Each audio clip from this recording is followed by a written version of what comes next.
And welcome to another edition of Omoko of the Week. I'm your host, Victoria Yahaya Opale, who is so blessed to have illustrious sons and daughters. And today on the program, I have with me an illustrious son of Ogidi land and Omo Oku, in person of Barrister Femi Oloruntoba. Welcome on the program. Thank you. Thank you for joining us. Thank you for having us. Thank you. Okun. Thank you, sir. Oku, sir. I'm Okun, Ekun. Oku, sir.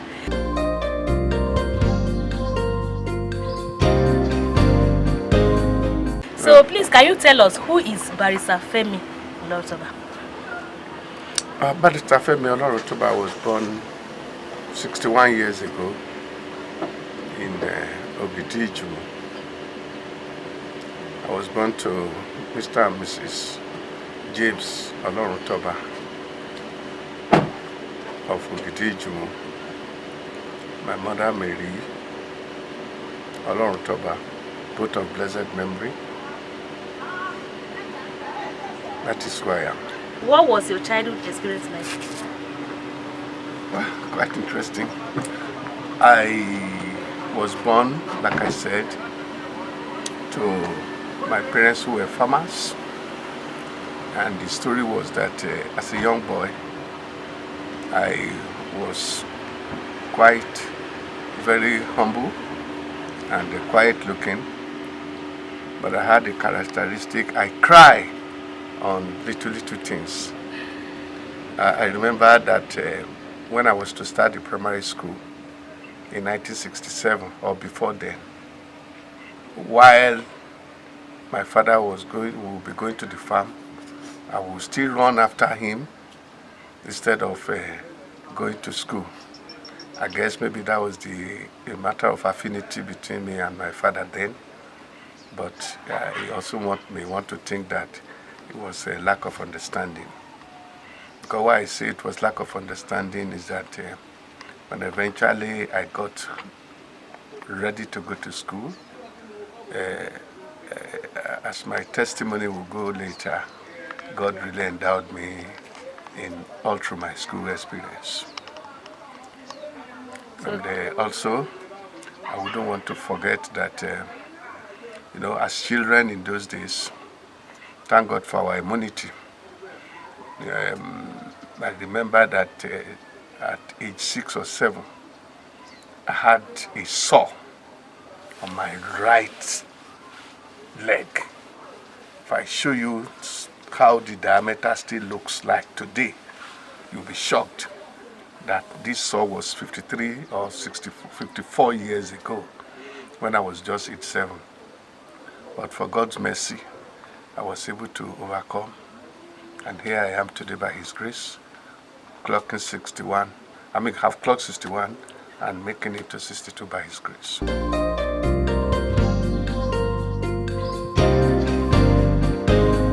So please, can you tell us about your educational background, the schools you went to, from primary school, secondary school, through higher institution? Well, of course, having been born in Ogidi, then I went to St. John's Anglican Primary School, starting from 1967. And one thing that was peculiar about my education and those of my colleagues that graduated about the same time, was that we're the first set of primary school that spent 6 years in the primary school. In those days, you go from class 1 to 7. But it was in a year when we were to leave the primary school in 1972 that the primary 1 to 6 started. So we found ourselves writing examination along with people who were in class 7. And to the glory of God, of course, it was a success story.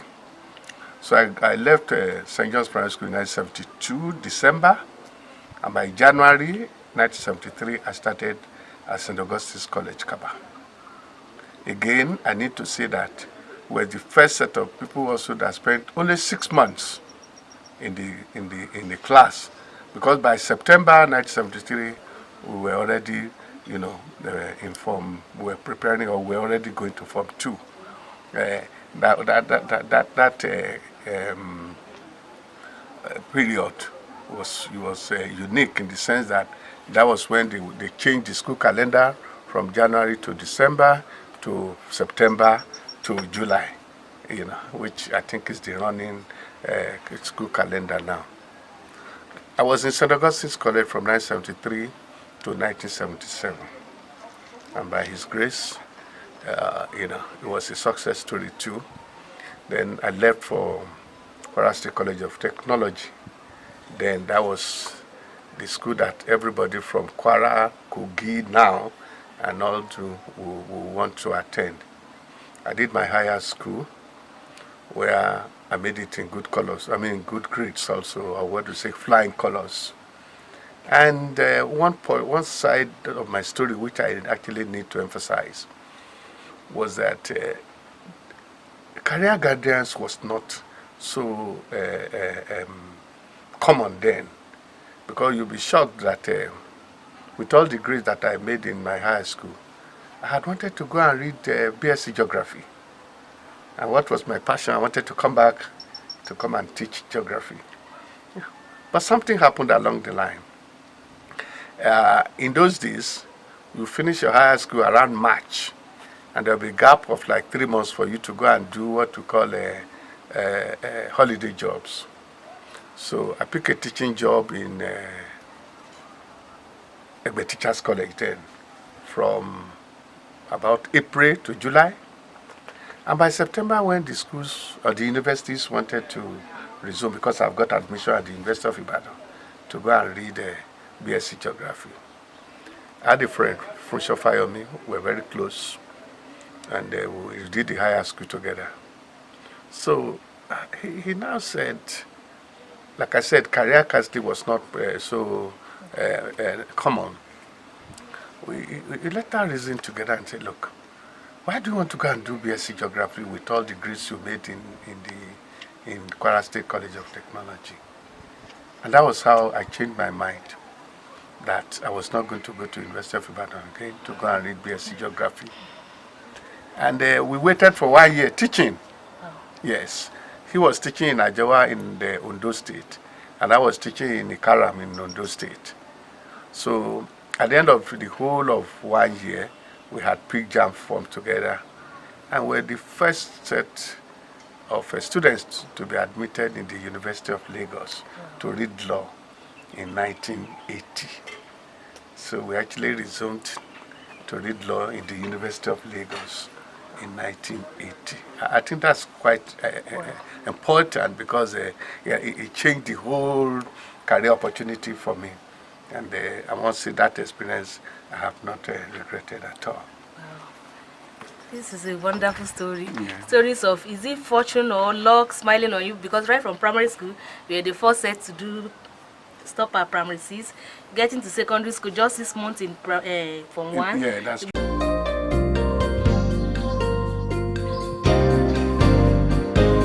What was your working experience like then?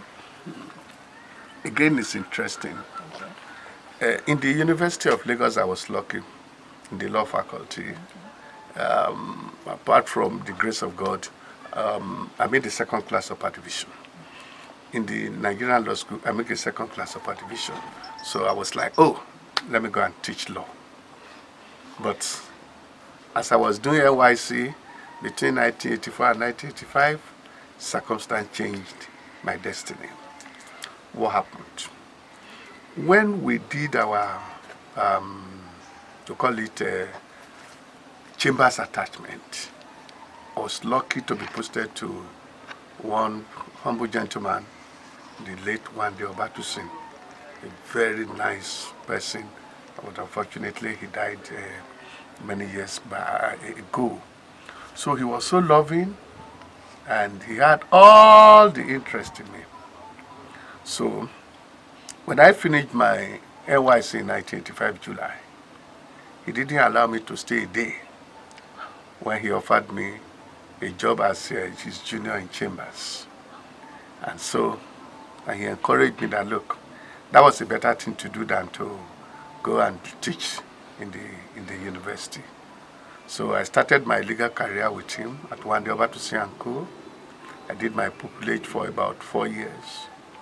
And I now moved forward, or I moved on to form a law practice chambers with my friend, Honorable Justice Alaba Omolaye now of the Kogi State High Court. We worked together for another 3 or 4 years when Kogi State was created. So when Kogi State was created, my friend came to Kogi and became a magistrate. Of course, to the glory of God, he's a High Court judge now. And then about the same time when the Kogi State was created out of Kwara State, I also decided to move to Kogi State, where I was practicing around here.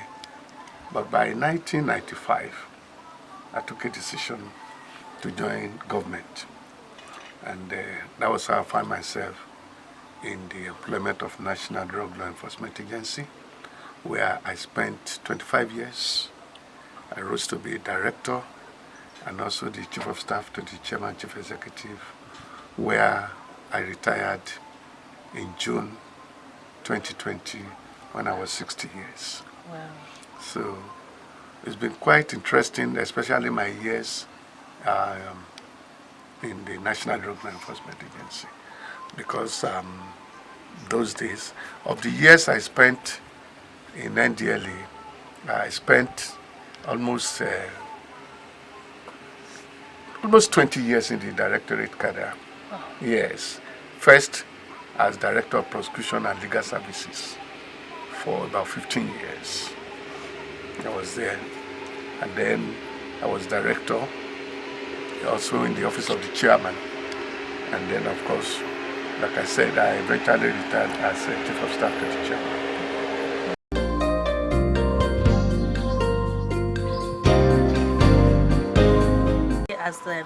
As the president of Ogidi Development Association, your experience and what brought about the seed for the community development? Okay, thank you so much. Ogidi Development Association is a community development association in Ogidi. I must say that it's important to know that there are 2 development associations in Ogidi as of today. There is the Ogidi Development Union, ODU, and Ogidi Development Association, ODA. But both are working for the development of the 2 communities. I mean, the 2 associations are working for the development of the community. Okay. For me, my passion has always been one: care. I also want people to progress. I also like people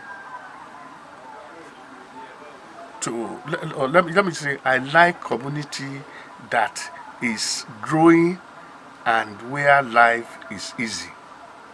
You will see the whole of our area, we like more on what I call self or individual community development. Most of the time, you see that government presence is very, very poor most of the time. So these are the things that keep on driving me, that if government will not show enough presence, we on our own must do what we can to ensure that life makes meaning for our citizens or our indigents. And so first and foremost, I must acknowledge that Mr. Thomas, Sunday Thomas, was president for almost over 10 years. So I actually came in last year. Yes. And since that time, I have tried to improve on some of the things he did. And I've tried also to create, what I can call my own vision of moving the community forward. And to the glory of God, God has been helping us to move the community forward. I don't know whether you are familiar or you've been coming to this place. If you've been coming to Ogidi, you see that it's not the Ogidi you came last year that you are seeing today. There has been a lot of progress in the area of security. There has been a lot of progress in the area of physical development, or what I call physical infrastructure, which to some, some are community inspired and sponsored, but of course, the one that is so apparent, the root, is Fema, that has done it, but using the influence of Ogidi people who, who have helped to facilitate it.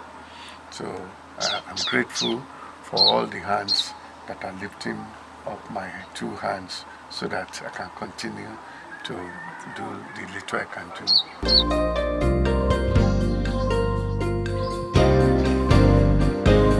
Coming to family, your family now. So how did you meet your wife? Let's start from there. Interesting. My wife is Mrs. Elizabeth Oloruntoba. I met her in 1990. She was a student at Kwara State College of Education then. And, young girl, she just started. And we started dating until she completed her education. And we got married not too long, because as at that time, I was already 33 years old. Because from the story I've told you, I graduated in 1983. So I married at 33. That was pretty late, but I say thank God for His grace. My wife was 23 years when I married her. So I remember on the day of our marriage, when our ages were called to, the church was, But that's interesting. It's been good. By His grace, now we've married for 28 years. Our first daughter is 26, who also got married last year at age 23. And she just put to bed a baby girl about 3 weeks ago. Congratulations. Yes. That is a smooth one. God has been faithful in those areas. Okay. So do you have favorite color, food? My favorite color is black and white. Black of and course, white. as a lawyer. Okay. And that's why most of the time, if I have 10 shoes, 8 are black shoes. Wow. If I have 10 shirts, 8 are white shirts. Wow. If I have 10 suits, 7 are black suits. Wow. That's great. What about food? When I was growing up, my best food was rice and beans. But now with age, I'm trying to drop rice and take more of beans, since it's more attuned with age. Okay. What about music? I like choruses. I like choruses because that's my own way of showing the glory of God and let me say the glory and His grace upon my life. So most of the time, I like choruses that give glory, that give appreciation to what God is doing, and that's what I like, most of the time. The other musics of the Yoruba music and all that, not that I don't like them, but I like the gospel singers. Either I know I hear what they are saying or not, but even just the lyrics, I always like, Okay, so can you dance? Not much, not much. If I ask you to dance, will you dance for us? Well, of course, if I would have danced to the glory of God. Before we dance, we are going dance to the glory of God. Before we dance now, we are going to talk about your motivating factor. What motivated you all this while for this zeal? I just want to strive and strive and strive to achieve what you've achieved. Well, I told you, I say, if motivating factor is the same thing as passion and the driving force. The first one is, I told you, I say I care a lot. Okay. And perhaps that's the reason why eventually, through God's leading, I eventually became a lawyer. Okay. And so since I became a lawyer, the issue of care, the issue of fighting for others, and the issue of looking at what is happening in my neighborhood. I never care about myself alone. I look at who is around me and what is happening around me. And so that now takes me to the area of cooperation. And because the things I can't do alone, I'll look for people who will cooperate, and also collaboration. Because you know that with collaboration, you can achieve more than when you do individual efforts. Those are the things that have been driving me. And like I said, I'm believing God that the drive will not just be for this local community. I'm believing God that good health and long life, which I believe God will grant me. I'm taking it wider to a wider spectrum. Wow, that's a great one. Thank you very much, sir. So what's your advice to the youth, the upcoming youths? Well, to the youth, I think what they need to do is, first and foremost, they need to accept the reality of their time. That things are just not the way it was before. And if they accept the reality, then they will make necessary adjustments, especially in the area of available opportunities. I just told you of how I got a job a day after I finished my NYC as a lawyer. It's not that easy. There are lawyers in the market looking for a job now. Would you say those ones did not go to school? They went to school, but things are just not like before. So the youth must see the reality of what is happening and see what adjustment they can make in the area of perseverance. Not that I like them to persevere, but that is just what they need. They need it for they able to move forward. And then I will call on them. This making it quick syndrome. Okay. I think they should, they should not be encouraged to follow those who are leading them in that area. Okay. Because I can tell you that even as a lawyer, successful in my own, by His grace, I tried for 6 years before I could buy a car. That was then. Yes, that was then. That was then. Do you get it now? So opportunities are getting slimmer. So it's good to be ambitious, but let your ambition be realizable within the available opportunities, so that you don't overshoot. That's a good one. That's a good one. The youth, I hope you heard from the horse's mouth that be ambitious, but don't go outside to do what is evil or what is bad just to achieve your aim. Don't go for get rich quick syndrome. Take things one at a time, slow and steady, be consistent, and you achieve whatever you aim for.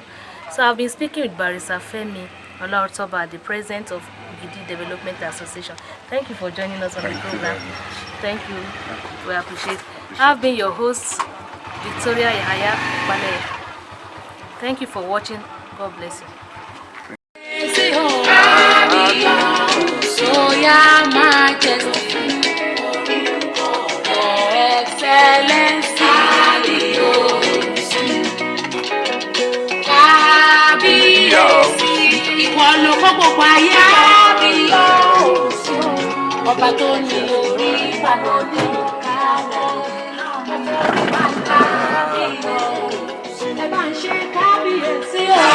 Kábíyèsí, gbogbo ayé wa rí kan, ẹ ṣọpẹ́ fọba rere ọba ńlá, ọba tó ti wà tí ó máa wà ní.